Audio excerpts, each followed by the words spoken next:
Welcome in, everybody, to the 40 Acres postgame show here live. I am Matthew Miller. Alongside with me is D4 Sports, and we are going to jump right into it. Texas, the last game of the regular season for the Big 12. We're the first ones to kick it off. And Texas wins 38. They beat Baylor 27. So all around, a great performance from the Longhorns, especially in the second half. It was very slow early on, but they got going, especially in the second half, and then even more in the fourth quarter. So great job from them. But the biggest issue, it's kind of a tale of, again, two halves. This time, actually, we played better in the second half, didn't play great in the first half. We looked kind of sluggish.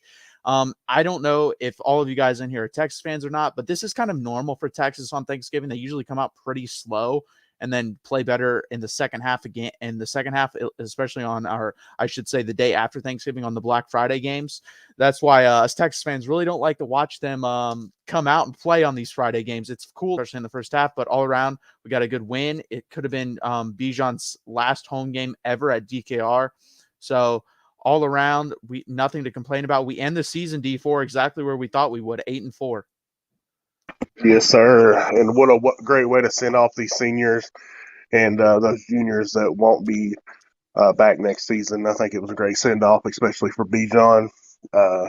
Seeing him salute the crowd there at the end when we were at the goal line. But a great way to send them off. Yeah, 100%. I'm trying to think the last time we won on senior day. I don't think we won last year. We didn't win. I don't know about Herman's last year either. So we probably did because we went 7-3 that year. But it's been very far and few between on senior days with the wins that we've had, just in general, but just especially on that day. I think it's important to send those seniors out right, especially when you're going through these periods of a downtime like Texas has been going through. Like, these guys have invested in this football program, and you're not really giving anything back to them. So it's really important to give back, at least on their last game, especially at home. Let's get into some of these comments.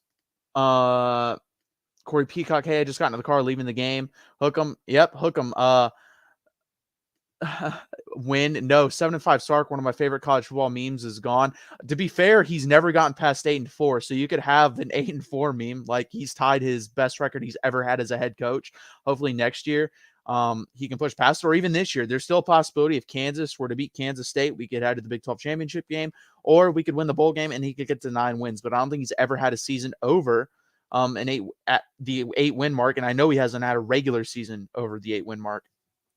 And One Scoop John, thank you. Throw the video a like and subscribe to the Voice of College Football and the various other school channels. 100%. It really helps out the channel. Hit that like button, subscribe down below. Go over to the other teams that Mark has. Subscribe to the Michigan channel, the Iowa channel, the Miami channel, the Texas channel, the USC channel. All these guys do great work over here on the Voice of College Football, especially Mark. So please hit that like button. Please subscribe.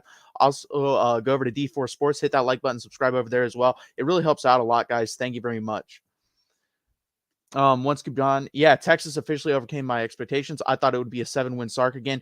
I thought it would be, like we said, D4 just a couple minutes ago. We both thought 8-4. Like, we went to the season thinking 8-4. The only difference is, I think you predicted the season basically 100%. I was off by 1. I thought we'd lose to Kansas State and beat Oklahoma State. You thought we'd lose to Oklahoma State, beat Kansas State, and that's basically what's happened. So I have no issues with the record that we have at the end of the season, but it's kind of hard because if you were to tell people at the beginning of the season, hey, let's sign up for 8-4, we would have been fine with that. But then going back and watching these games like we have, 8-4, to be honest with you, we could have been a 10-2 football team. Don't you believe that, D4? Yeah, very easily could have been. If we don't come out flat in the second half against Texas Tech, and of course, the Alabama game, it coulda, woulda, shouldas.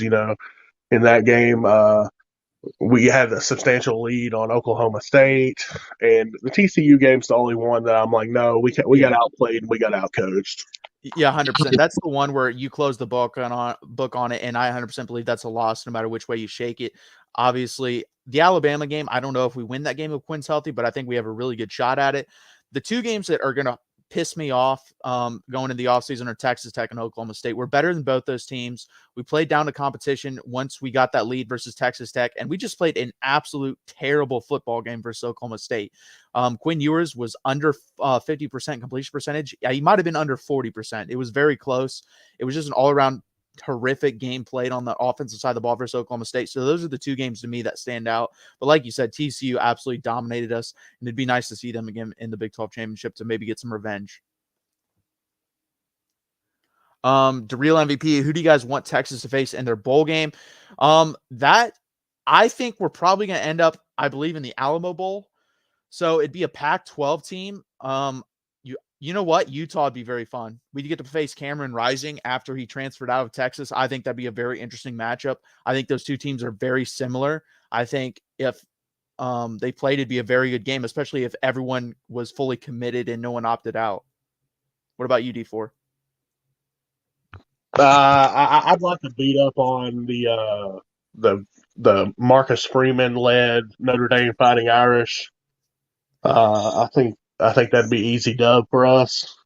And no, I'm just kidding. Now, ultimate goal is Kansas to beat Kansas State. You know, that's still up there, and that's for us to make a Sugar Bowl. No, 100%. That's definitely the number one goal. But it's hard to see that happening. I don't think it's going to happen. To be awesome. And then to play the Sugar Bowl, we'd probably end up playing LSU, or it might be a rematch versus Alabama. That would be very interesting as well. But those would be the two teams. So I think we could definitely compete and beat LSU, to be honest with you. Or I don't know if we beat Alabama, but then it's a tale of two like tapes there. Whereas Alabama, I think we can beat, but I don't think they're going to come into that game as fired up. So I think that gives us a better shot. Where LSU probably is going to come into that game fired up. You know, they started out the season with a loss to Florida State and then played well down the stretch. So I think they're just going to be kind of happy to be there under Brian Kelly in his first year. So I think that'd be a very good game either way. It'd be interesting to play Alabama again, but those would be the two teams we'd probably match up with in the Sugar Bowl. But like I said, I think Utah would be fun as well. There's a lot of, I'm excited for the bowl season, not just for the game, but for the 15 extra practices you get. We really need those, especially with the young offensive linemen. We saw Devon Campbell come in for Cole Hudson after he got stretched out. He's a freshman. Devon Campbell came in as a freshman, replaced another freshman, and he played well in the run game, struggled in the pass game, but that man was moving people around on the defensive line of Baylor.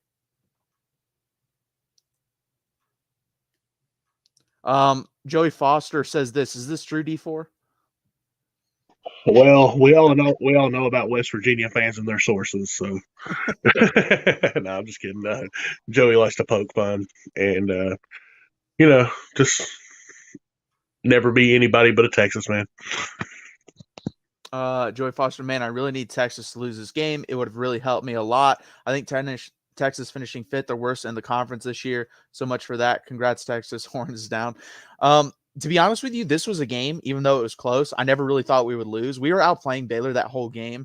It was a very weird game because Baylor ran almost double the amount of plays. They may have run double the amount of plays we had, which is absolutely crazy. And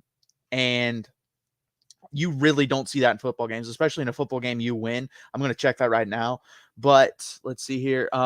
One Scoop John, I'm pretty sure Alabama is going to make a New Year's Six bowl game. Yeah, they probably will. It's going to be probably LSU or them. Wind. That would be pretty fun to play Texas if we lose to USC. Hopefully we beat the Trojans and make a New Year's Six bowl. So I'm guessing you are a Utah fan. I think that'd be a very interesting game. I think any of those games, I think UCLA would be an interesting game in the Alamo Bowl. I think Oregon would be a very interesting game. USC would even be interesting, but I don't think we'll end up playing them. I think they'll obviously one of those, four has to go to Rose Bowl. I think USC will either go to the Rose Bowl or the College Football Playoff, and two of them may. One of them may go to the College Football Playoff. One of them may go to the Rose Bowl. One Scoop John, I would like to see Texas facing Bama, but yours is healthy for all four quarters. Yeah, that would be very interesting. Like I said, it's also a matter of fact for Bama.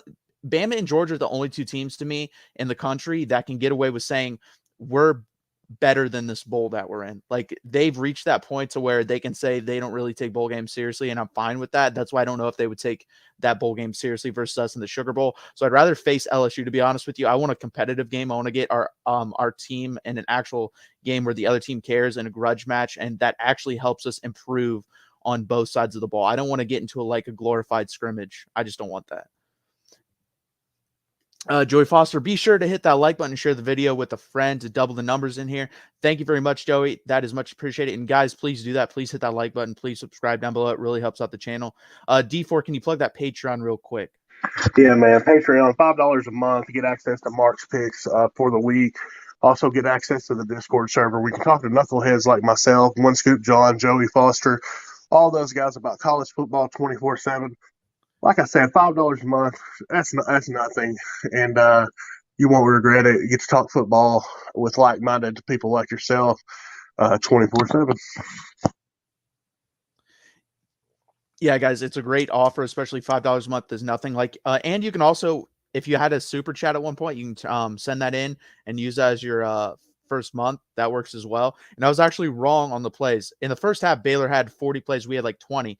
In the second half, it was a totally different game. It ended up being 75 plays to 64, so it got a lot narrower than I thought. And that makes sense because at the end of the day, if that pace kind of kept up, Texas was going to be exhausted on defense. And the defense overall played well. They only gave up 20 points to Baylor. 7 of those obviously were a scoop and score of Quinn Ewers.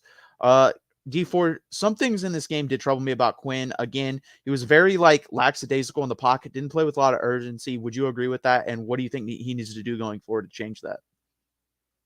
Sorry, can you repeat what you said? Yeah, Quinn was just super lackadaisical in the pocket in this game, I thought. And what do you think he needs to do going forward to change that? And what was your opinion on that? Yeah, I mean, I think the Alabama game we caught lightning in a bottle. He's regressed so much during this year. It's kind of sickening to watch.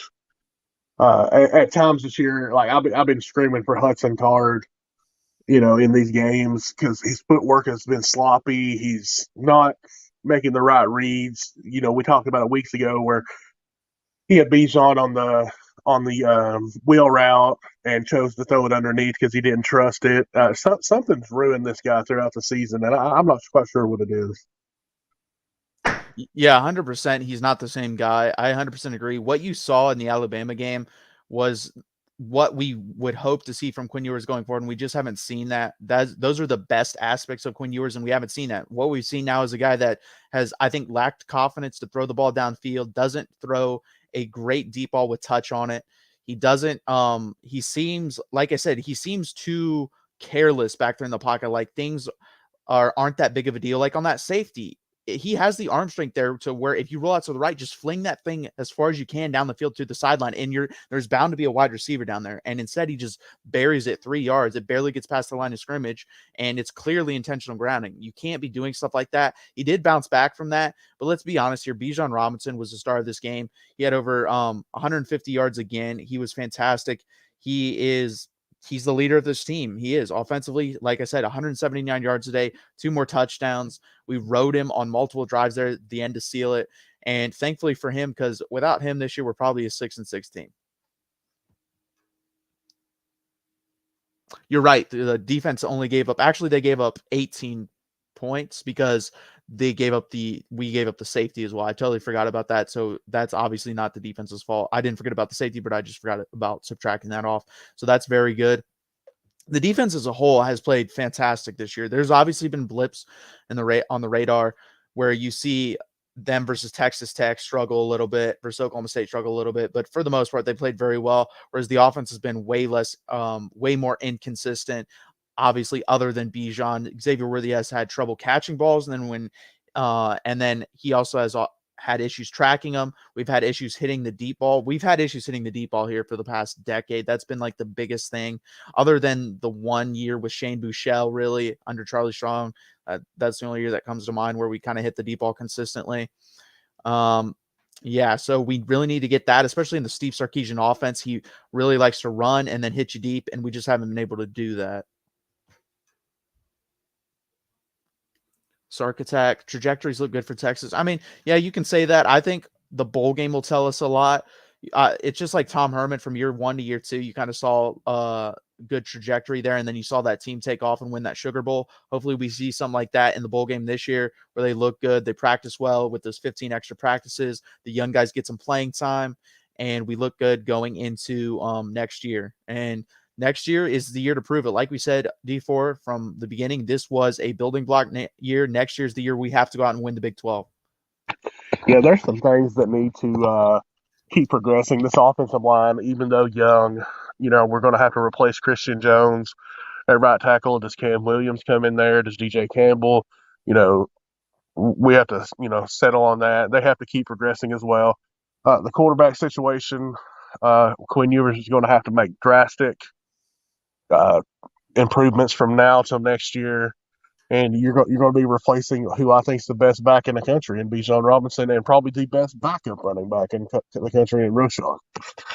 Yeah, that's for sure. I don't think there's really a debate about Bijan being the best running back in the country, in my opinion. I don't think there's ever been a debate. I know Ohio State fans, it's hilarious when you look back on it. We're debating Travion Henderson. You see where that ended up. The guy's running behind a good but not great offensive line.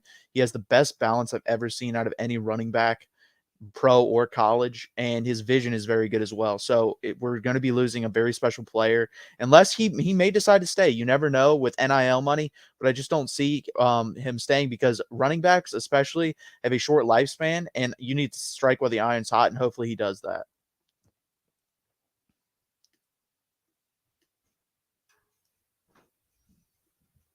Does Bijan get an invite?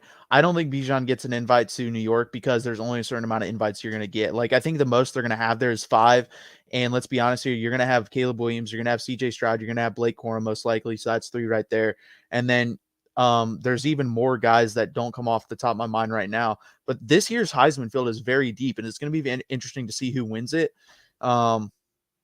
Hell, Bryce Young is having a better year this year than he did last year. He's not going to win it because Alabama's not as good.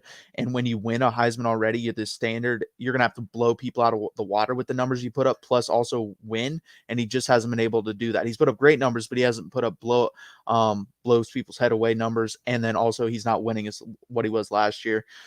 But so I don't see Bijan getting invite for that reason. If we're 10-2 and we had more wins, I 100% think he gets an invite, and I think he deserves an invite. I think he's one of the 5 to 7 best players in college football, period. I don't care what position he plays. He may even be the best, but the Heisman isn't about being really the best player. It's about being the best player on the best team, and that's really in all sports. When you look at the MVP trophies or stuff like that, it's rarely the best player wins. It's about being the best player on the best team or one of the best teams. As soon as they update the stats on ESPN, you'll see that Bijan has less carries than Corum, more yards, and equal touchdowns. Yeah. So, and he's played absolutely fantastic the last 4 games, especially. Joey Foster, I don't think Kansas will beat K-State. I'm just saying that what the stakes are if K-State loses, but if Kansas State wins, which they will, then it's TCU versus Kansas State, the Big 12 title game. Yeah, that'll be an interesting game. I think obviously Kansas State was beating TCU at the time. I believe, what was it, 28-10 D4, and then both their quarterbacks got hurt, and then TCU came back and beat them. So I think Kansas State can definitely win that game. I know I had Kansas State in the Big 12 championship game at the beginning of the season. I think I had them playing Baylor, so I was wrong on that. And I think I'd have to go back and look. I may have had them winning. I'm not 100% sure on that, but I thought this Kansas State team was good from the beginning. I didn't think they were going to necessarily be the second best team just because the whole league was down the way it was, but that's how it turned out to be. And they're still a good football team. And it would have been interesting to see how many wins they would have had if they were to stay completely healthy the whole season, because that's one of the things they've had to deal with Adrian Martinez being hurt. And then Skylar Howard is his name, or is that his first name? Or Will Howard, but they've really struggled there at the quarterback position to stay healthy. But when they've been healthy, they've been good, and they almost beat TCU. And I think if they beat Kansas tomorrow, I think they have a really good chance of beating TCU in the Big 12 championship game. And let's be honest, TCU's MO has been to take out the starting quarterback. They did it against Kansas. They've done it against Oklahoma, Kansas State. I'm not sure about Oklahoma State, but I'm kind of wondering if their coach told them not to hurt Quinn Ewers to keep him in the game in the TCU Texas game. That could be the case. I mean, he played abysmal in that game, and it's not just him. The whole offense was just out of sync, out of whack that whole game. But Paxton is saying Notre Dame in the Cheez-It Bowl. I mean, I'm cool with that too. Some of these matchups are really good matchups. I'd be cool with any team of the top 4 of the Pac-12. I'd be cool with Notre Dame. I'd be cool with Alabama, LSU. Any of those would excite me. Anything else that I can think of doesn't really excite me that much, but those games definitely do. Notre Dame might make New Year's 6th if we beat USC, but would love that game. If not, would love that game. Texas to the Alamo Bowl, and I'm not sure, but I think they could have Tennessee if SEC have tie-in.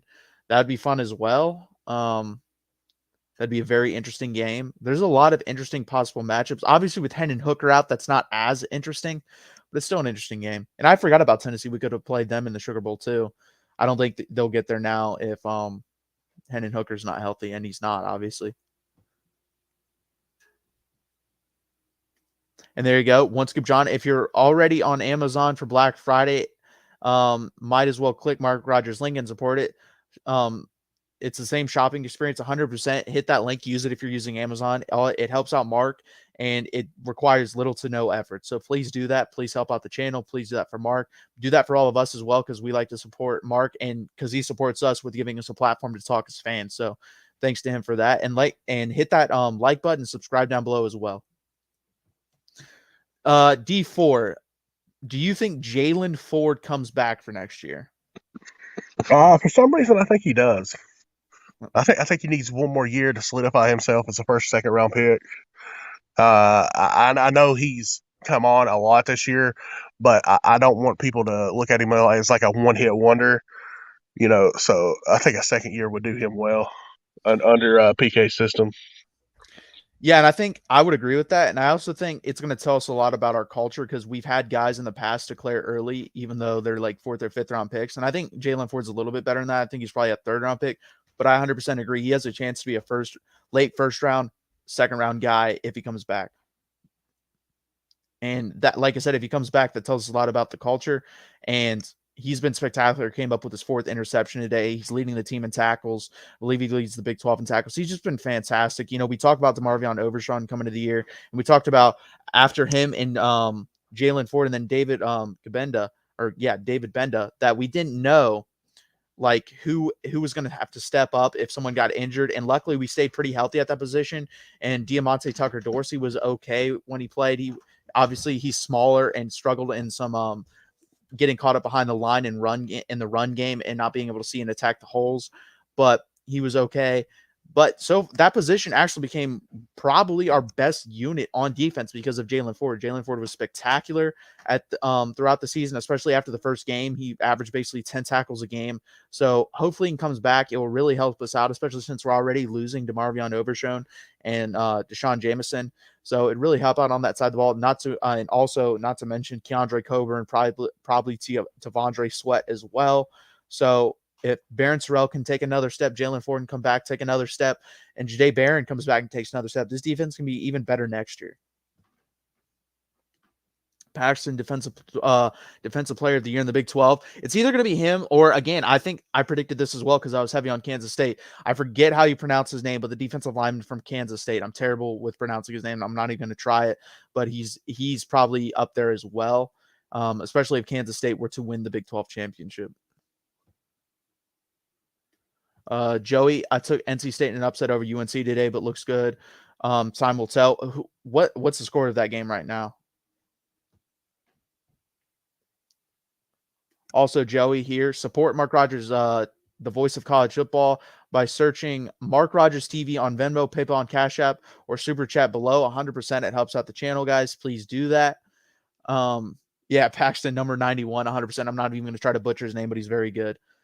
And it was either, like I said, I think my top 2 candidates were defensive player of the year were him or the defensive lineman from Iowa State. Again, name escapes me. Will McDonald. Yes, thank you. Those 2 guys were I know my 2 picks. I went with the guy from Kansas State that I will not even try to pronounce his name. 14-3 Wolfpack. Okay. Yeah, I think North Carolina State's actually a pretty decent team. Obviously, Leary getting hurt killed their chances. And the ACC is just a hot mess, to be honest with you. After Clemson, I don't know if any of those teams are good, but who knows? Okay, D4 predictions for some other games around the country. What are you thinking about the Ohio State Michigan game? Oh man, it honestly depends on the health of Blake Corum, of course, because it's the heart and soul of their offense. I know he was walking around handing out turkeys. I called it a 27-24 game either way.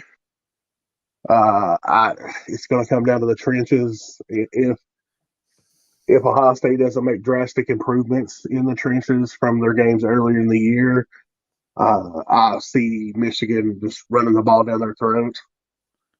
But like I said, it's a 27-24 game either way. I can't call it. I'm going to say something that I didn't think I was going to say. I'm from Ohio. I do not like Ohio State. Let me repeat that real quick. I do not like Ohio State.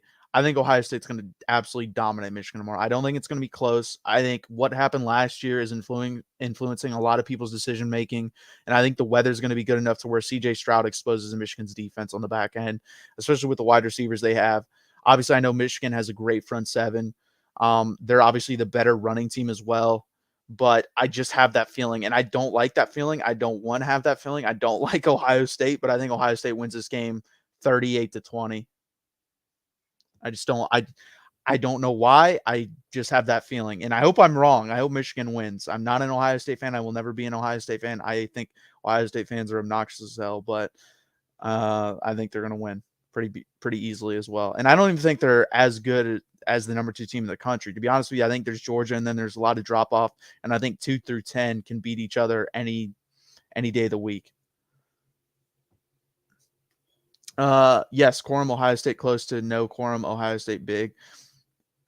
Will agrees with me. And I think I don't know. Like I said, I don't know why, but it'll be an interesting game. It always is. It'll probably be the most watched college football game of the year, like it usually is. But that's what it is. Thoughts on Notre Dame USC? I think USC wins that game just because I think Caleb Williams is the best player in the country. I think he's the best quarterback in the country. I think he's going to be the number 1 draft pick next year when he comes out. So I think USC wins, especially being at home. I think that helps out a lot if they're playing in South Bend and probably pretty crappy weather where USC is not used to playing in. I think Notre Dame would have a chance, but I think USC wins by 10 points. I think it's like a 31-21 type game. What about you, D4?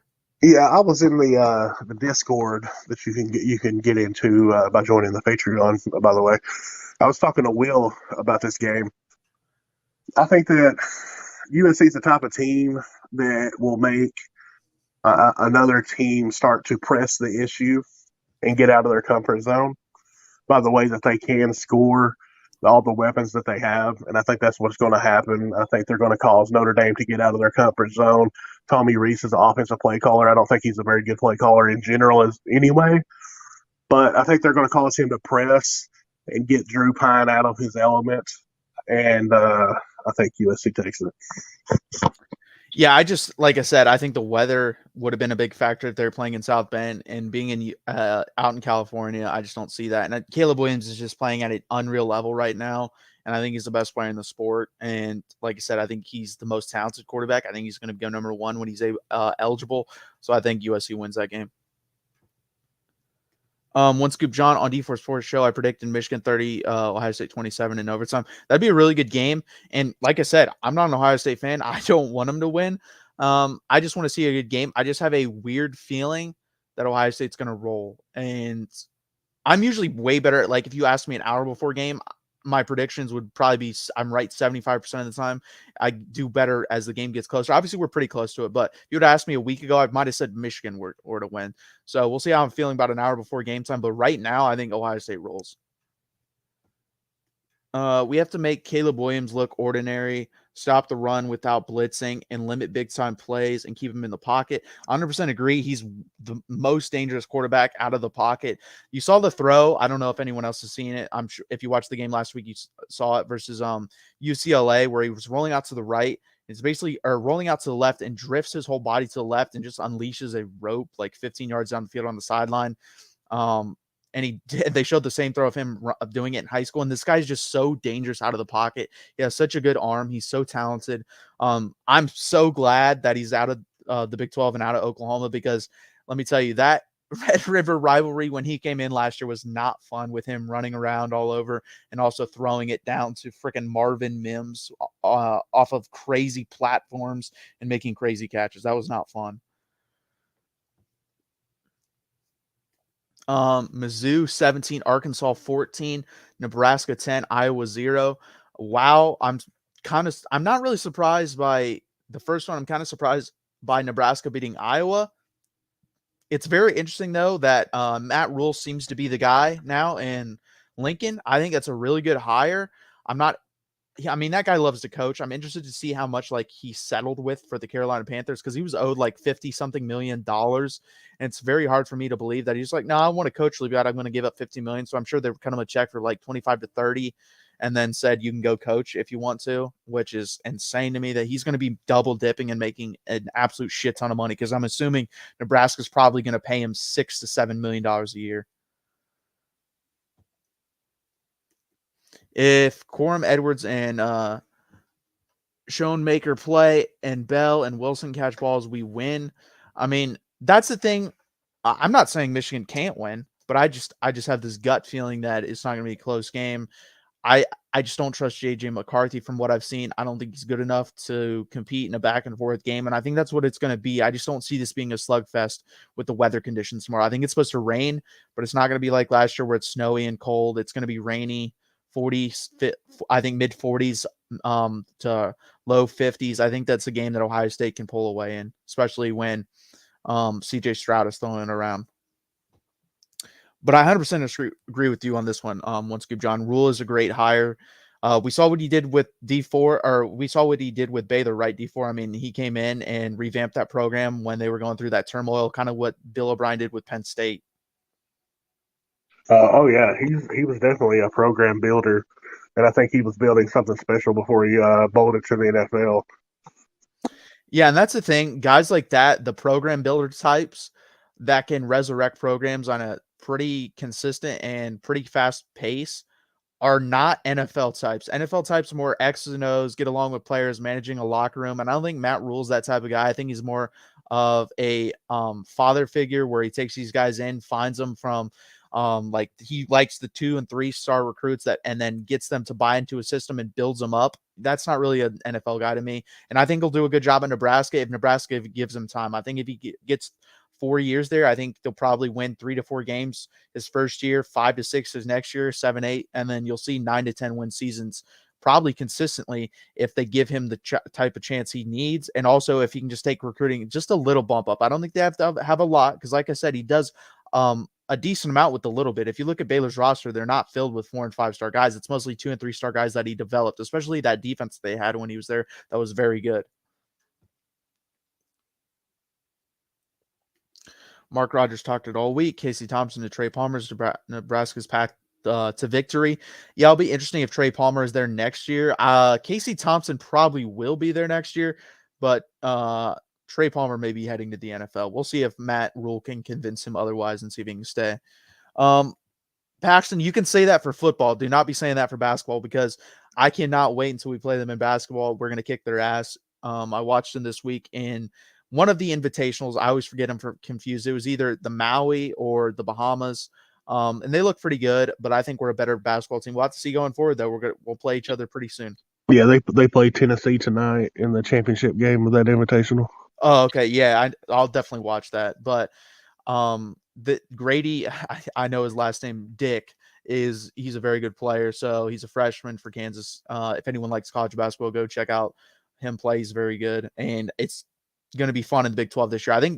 I don't think there's a dispute. The Big 12 is the best basketball conference. And to be honest with you, when Texas and Oklahoma leave, it may get even better because you get BYU, Houston, UCF, and Cincinnati in. So that Big 12 is by far the best basketball conference. We have the SEC likes to point at titles. We can point it with titles in the basketball. We got Baylor and Kansas back-to-back years. So we'll get off of that. This is football. I thought it would be Bill O'Brien because Rule can afford a year off. 100%. That's why I'm interested to see what he settled for. I don't know if that will come out with the Panthers, but Bill O'Brien, I would assume, gets a job somewhere. I think he's a good head coach. I don't think he's a good. I actually compared them to on a preview on Mark's, or actually this was after we cut the video, but I talked to Mark afterwards and I told him Bill O'Brien and Matt Rule are basically the same guy. I think they're very good at getting in people into their system, building a decent culture, and then also getting them to buy into the system and taking guys that aren't greatly talented and have them playing above what they should be playing at. And you saw Matt Rule do that with Baylor, and you saw Bill O'Brien do that with Penn State. And I think they're very similar in that aspect, but I don't think they're good NFL coaches. I also don't think they're great offensive I don't think he's a great offensive play caller. Bill O'Brien, that is. He's just not. I mean, if you see at Alabama, he's very average in my opinion. But I think he'd do a good job if he got a decent job. I know the Georgia Tech job's been floated out there. I don't know if I like him for that type of job. I think he'd be a really good fit at not a good fit, but like a Wisconsin type job. That'll be interesting to see who they hire because Jim Leonard, I don't think is the guy there. I hope he stays at least one more year until we play them next year. Yeah, that would be nice because I think our defense will be better next year and their offense will probably be worse because Bryce Young will not be there. Their wide receivers will be back, but then they won't have Jahmyr Gibbs or Bryce Young, and that helps out a lot. Has that been reported? Jamie Chadwell is going to Georgia Tech? Because I haven't heard anything on that. I saw the Bill O'Brien thing. That may have just been a crazy rumor, but we'll see. It'll be interesting to see who Auburn hires as well, unless Lane Kiffin. Yeah, they said Jamie Chadwell did interview for the Georgia Tech job. Unless Lane Kiffin just flat out came out, which he could do because he's been known to be a scumbag later. But that was early on in his career when he was a lot younger. So I'll give him a break. We'll see if it happens again. But he basically said he's not leaving. So I don't know if that's going to be true or not. And it'll be interesting where Auburn pivots and who they hire. One scoop, John. If we lose to 3-win Nebraska, if Iowa loses to 3-win Nebraska, they have to fire Brian. They should have fired him a long time ago. I don't know what's taking so long.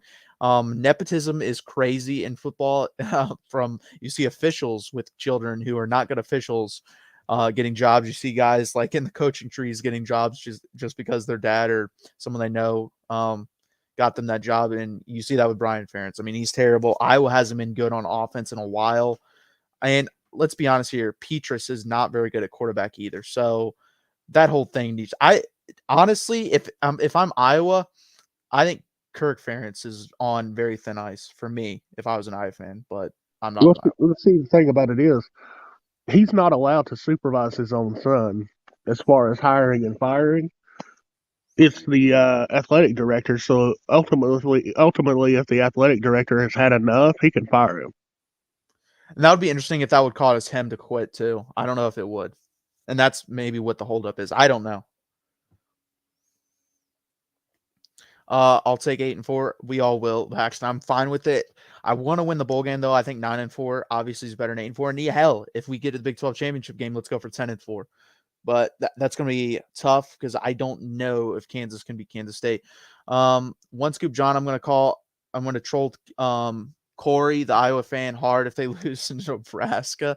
Honestly, other than Ohio State, Michigan, and then Penn State, which D4, what is Penn State's best win?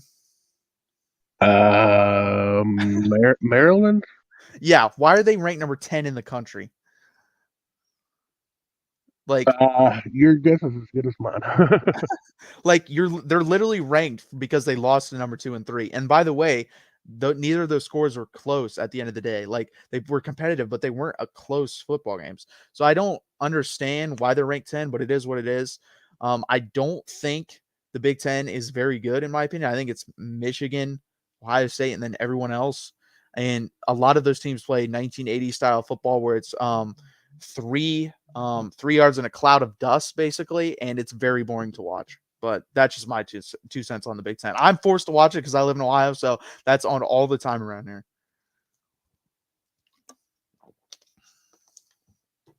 It's just like there's always been an argument against Big 12 defense, and I agree. Big 12 defenses are bad, but they're a lot worse. When that debate was happening, because they're not bad anymore. But when they were bad, they weren't as bad as people thought they were because the offenses were so good. And Big 10 defenses are never as good as you think they are because the offenses are that bad. It's not that hard to understand. I don't know why people really debate that. I mean, if you look at the Big Ten, the last good quarterback to come out of the Big Ten was Russell Wilson, and Russell Wilson transferred in from NC State. So I've never been a fan of the Big Ten conference as an offensive conference. It's very boring to watch other than like 4 teams. I've seen powder puff girls teams run better offenses than the Big Ten West. Yeah, I could definitely. I mean, I would love to see IMG's academy, like their offense, put them in with Iowa's defense, and I bet they're a better football team than they are now.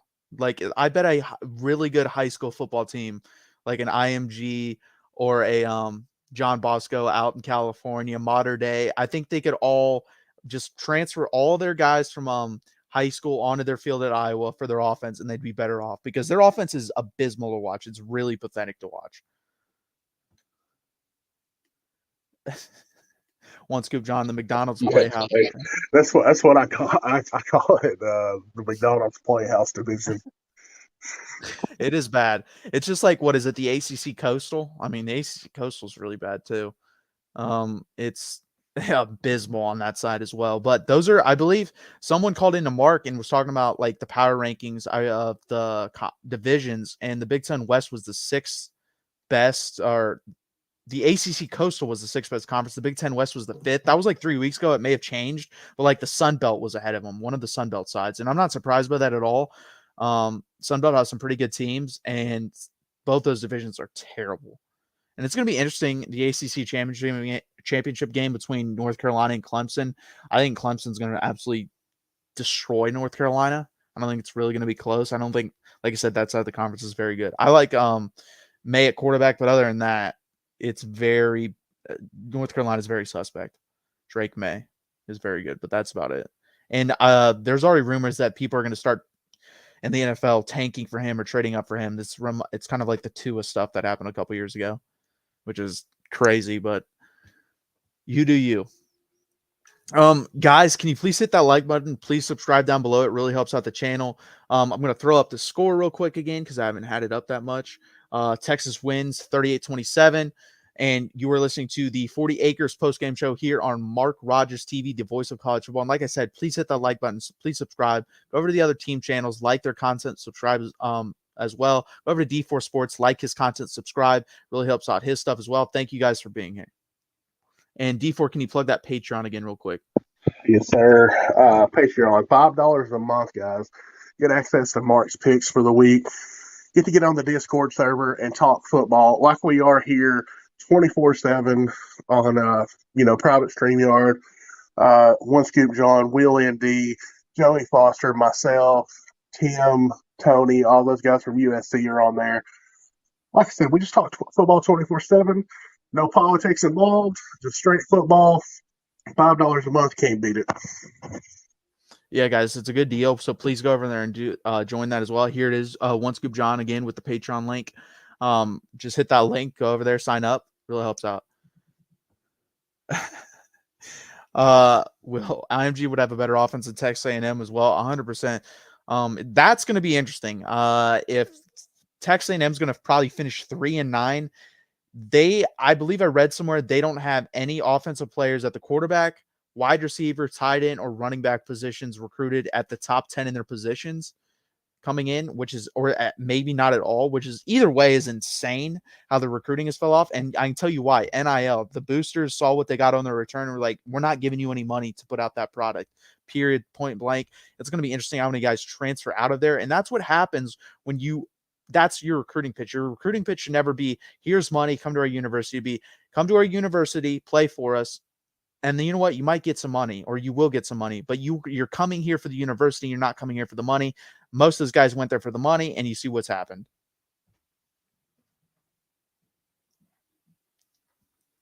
What do you think, D4? Do you agree with that? You know what? To hell with Texas A&M. I hope they lose every recruit they got. Hope we get Evan Stewart, Anthony Hill, all the guys, so they can actually see what a Texas team really looks like. Evan Stewart would be very nice. Someone to go along with Xavier Worthy. We have really struggled there to have someone blossom alongside Xavier Worthy. Obviously, Isaiah Nair was going to be that guy from Wyoming, but he got hurt in the offseason with the ACL injury. But that would be very fun to get him in there. And then you have all three of them for 1 year. And that'd be a very fun offense, not even including Jatavian Sanders, who played well again today. That guy needs to be used a lot more. We saw Keelan Robinson, D4, finally getting used out of the backfield, throwing a little bit more. That was nice to see as well. But overall, we just need to do the things that on offense that we're good at more. That's my biggest. It's not even that hard. Just do the things we're good at more. It's not asking a lot. Use Keelan Robinson more in the pass game. Use Jatavian Sanders more.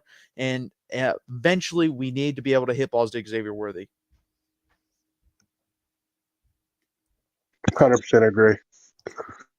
Padilla sucks. Nebraska scooped the ball and now might go score again. So it would be 17-0 at that point. Nebraska, that's pretty crazy. I mean, that whole side is just bad to watch. I don't even want to watch that game, to be honest with you. Guys, thank you for being here at the 40 Acres postgame show. Again, we're going to flash up that score. Texas beats Baylor 38-27. We end the season, regular season, 8-4. Hopefully, we're praying for a Kansas beating of Kansas State so we can get in that Big 12 championship game, get some revenge on TCU. If not, we're going to head to a bowl game, which will most likely be at that point be the Alamo Bowl or the Cheez-It Bowl. Hopefully play a good opponent, get in good practices with all the young guys, and capitalize off this offseason and build forth towards next season and have an even better season next year. Like D4 and I have said the whole year, this was a building year. Next year is the year, guys. We have to win the Big 12 championship or at least be in it. In my opinion, we have to win it, but the minimum has to be being competing in the Big 12 championship game. So it's been awesome to be with you guys. We'll be here for the bowl game. And if there is a game next week for the Big 12 championship game, we will be here for that. So please hit that like button. Please subscribe down below. D4, do you have anything more for the people? No, just again, thank you for being here with us all season long. Thank you to the people that aren't fans of Texas being here. One Scoop John, Will. These guys are always here to support anything that happens on Mark Rogers. And like I said, we just appreciate every one of y'all. Please hit that like button, subscribe, all that good stuff, and just keep coming back. Yep, guys. And as always, Texas wins 38-27 and hook 'em. Welcome.